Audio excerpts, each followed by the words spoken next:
Assalamualaikum warahmatullahi wabarakatuh. Perkenalkan, nama saya Ida Ayu Azelia Devi Antari dari kelas A317 NPM 085. Di sini saya akan menjelaskan tentang pendidikan nilai di era globalisasi. Sebelumnya, apa itu pendidikan nilai? Pendidikan nilai adalah penanaman dan pengembangan nilai-nilai pada diri seseorang. Mardi Atmaja mengemukakan pendidikan nilai sebagai bantuan terhadap peserta didik agar menyadari dan mengalami nilai-nilai serta menempatkannya secara integral dalam kesulitan hidupnya. Dengan demikian, pendidikan nilai tidak hanya merupakan program khusus yang diajarkan melalui sejumlah mata pelajaran, tetapi mencakup pula keseluruhan proses pendidikan. Nah, setelah kita mengetahui apa itu pendidikan nilai dan globalisasi, sekarang kita akan membahas pentingnya pendidikan nilai. Pendidikan nilai dapat diartikan secara luas dan secara sempit. Dalam arti luas, pendidikan nilai merupakan bentuk bimbingan kepada peserta didik agar menyadari nilai kebenaran, kebaikan, dan keindahan melalui proses internalisasi nilai dan pembiasaan bertindak. Pendidikan nilai bermakna afektif atau dalam hal ini kebaikan. Pendidikan nilai dimaknai pula sebagai pendidikan afektif, pendidikan akhlak, pendidikan watak, pendidikan budi pekerti, pendidikan karakter, pendidikan kesusilaan, dan pendidikan moral. Tujuan pendidikan meliputi 1. Menerapkan pembentukan nilai pada anak. 2. Menghasilkan sikap yang mencerminkan nilai. Dan yang ketiga, pembimbingan perilaku yang konsisten dengan UNESCO pada tahun 1994. Nah, setelah tahu apa itu pendidikan nilai dan globalisasi, kita harus tahu betapa pentingnya pendidikan nilai. Pendidikan nilai dapat diartikan secara luas dan secara sempit. Dalam arti luas, pendidikan nilai merupakan bentuk bimbingan kepada peserta didik agar menyadari nilai kebenaran, kebaikan, dan keindahan melalui proses internalisasi nilai dan pembiasaan bertindak. Nama saya Adi Muhammad Febrianto, NPM 126 akan melanjutkan presentasi dari Mbak Ida Ayu Azelia yang akan membahas tentang globalisasi dan pengaruhnya dalam pendidikan. Seperti itu. Globalisasi didefinisikan sebagai semua proses yang merujuk pada penyatuan seluruh warga dunia menjadi sebuah kelompok masyarakat global. Nah, di sini globalisasi pengaruhnya dalam pendidikan adalah dari nilai-nilai ekonomi, sosial, budaya, dominasi nilai-nilai yang sebenarnya asing bagi masyarakat dunia. Maka pendidikan dalam globalisasi ini pendidikan nilai dalam globalisasi ini bisa dibilang sangat berperan penting, ya seperti itu. Lalu bagian mana saja atau itu aspek-aspek di mana saja yang menjadikan pendidikan ini sangat berpengaruh dalam globalisasi. Yaitu yang pertama adalah di bagian kemajuan iptek, ilmu teknologi, ilmu pengembangan teknologi.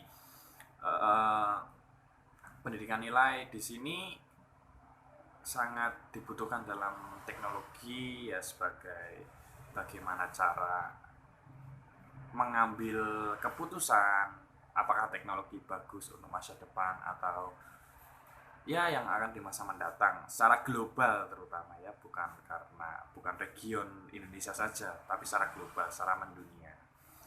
Yang kedua adalah perdagangan bebas yang ditunjang oleh kemajuan iptek. Nah, perdagangan ini kan kita masih ada behaviornya atau sikap-sikap ketika perdagangan. Nah, itu pendidikan nilai di sini sangat penting karena menyangkut bagaimana cara berdagang yang baik, bagaimana berdagang yang baik, serta pengambilan keputusan dalam usaha dagang atau usaha yang lain supaya tidak merugikan masyarakat secara global.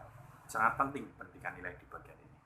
Yang ketiga adalah kerjasama regional dan internasional. Kerjasama regional yang dalam negara sendiri dan internasional yang secara global yang universal seperti itu pendidikan nilai sangat mempengaruhi pengambilan keputusan atau jadi tidaknya terhadap kerjasama ini, seperti itu. Yang terakhir ada meningkatnya kesadaran terhadap hak-hak asasi manusia. Nah, dari kemajuan iptek, perdagangan dan kerjasama internasional dan regional, ini yang paling penting adalah meningkatkan kesadaran terhadap hak-hak asasi manusia, pengambilan keputusan atau apa tadi, nilai-nilai ekonomi sosial budaya didominasi seperti itu harus ada atau menghargai hak-hak manusia yang ada, seperti itu. Ya, seperti itu saja dari saya. Mungkin presentasi selanjutnya akan dilanjutkan oleh Mas Said Rusdi. Terima kasih, sekian. Wassalamualaikum warahmatullahi wabarakatuh. Baik, saya akan melanjutkan penjelasan dari Mas Brian. Di sini tertulis dampak positif dan negatif globalisasi pendidikan. Yang pertama, dampak positif globalisasi pendidikan itu ada 5. Yang pertama, semakin mudahnya akses informasi. Positifnya, semakin mudahnya akses informasi itu memberi informasi-informasi penting untuk memberikan suatu, contohnya kegiatan atau ada laporan dan lain-lain, itu lebih cepat melalui media karena semakin mudahnya kita memahami teknologi secara global. Yang kedua, globalisasi dalam pendidikan akan menciptakan manusia yang profesional dan berstandar internasional dalam bidang pendidikan. Yang ketiga, globalisasi akan membawa dunia pendidikan bisa bersaing dengan negara-negara lain. Yang keempat, globalisasi akan menciptakan tenaga kerja yang berkualitas dan mampu bersaing. Semakin kita memahami pendidikan nilai dengan secara global, itu kita akan lebih cepat memahami dalam nasional atau internasional. Yang kelima itu adanya perubahan struktur dan sistem pendidikan yang memiliki tujuan untuk meningkatkan mutu pendidikan karena perkembangan ilmu pengetahuan dalam pendidikan akan sangat pesat. Selanjutnya yang kedua, dampak negatif globalisasi pendidikan. Itu ada 5 juga. Di sini menjelaskan dunia pendidikan Indonesia bisa dikuasai oleh para pemilik modal. Lalu yang kedua, dunia pendidikan akan sangat tergantung pada teknologi yang berdampak munculnya tradisi serba instan. Yang ketiga, globalisasi akan melahirkan satu golongan-golongan di dalam dunia pendidikan. Yang keempat, semakin terkikisnya kebudayaan akibat masuknya budaya dari luar. Seharusnya harus bisa diimbangi ya, antara budaya dan masuknya teknologi-teknologi baru yang dari luar masuk ke Indonesia. Yang kelima, globalisasi mengakibatkan melonggarnya kekuatan kontrol pendidikan oleh negara. Selanjutnya di sini ada pentingnya penguasaan perspektif global dalam pengelolaan pendidikan. Dalam menghadapi globalisasi tanpa adanya persiapan yang kuat, maka globalisasi akan menjadi sesuatu yang menakutkan dan akan berubah menjadi sesuatu yang negatif. Cara untuk mempersiapkan diri dalam menghadapi globalisasi ini adalah dengan cara meningkatkan kesadaran kita dan memperluas wawasan kita dalam memahami perspektif global dalam pengelolaan pendidikan. Cara untuk meningkatkan dan memperluas wawasan dapat dilakukan dengan berbagai cara, dan cara yang paling efektif adalah melalui pendidikan. Peningkatan kualitas pendidikan bagi suatu bangsa bagaimanapun mesti diprioritaskan, sebab kualitas pendidikan sangat penting. Artinya karena hanya manusia berkualitas saja yang bisa bertahan hidup di masa depan. Salah satu cara yang dapat dilakukan untuk meningkatkan kualitas pendidikan tersebut adalah dengan mengelola pendidikan dengan wawasan global secara internasional. Di sini menjelaskan menurut Magagiansar, Mimbar Pendidikan 1984, melalui pendidikan maka seseorang harus mampu mengembangkan 4 hal. Di sini ada 4. Yang pertama, kemampuan mengantisipasi. Artinya pendidikan berusaha menyiapkan anak didik untuk dapat mengantisipasi perkembangan iptek yang begitu cepat. Karena berusaha menyiapkan anak didik untuk mengantisipasi. Mengantisipasi berarti bisa dikatakan menjaga mengantisipasi perkembangan iptek supaya tidak semua karena anak-anak itu nggak harus semuanya paham, belum waktunya untuk memahami gitu. Yang kedua, mengerti dan mengatasi situasi, artinya dapat mengembangkan kemampuan dan sikap peserta didik untuk menangani dan berhadapan dengan situasi baru.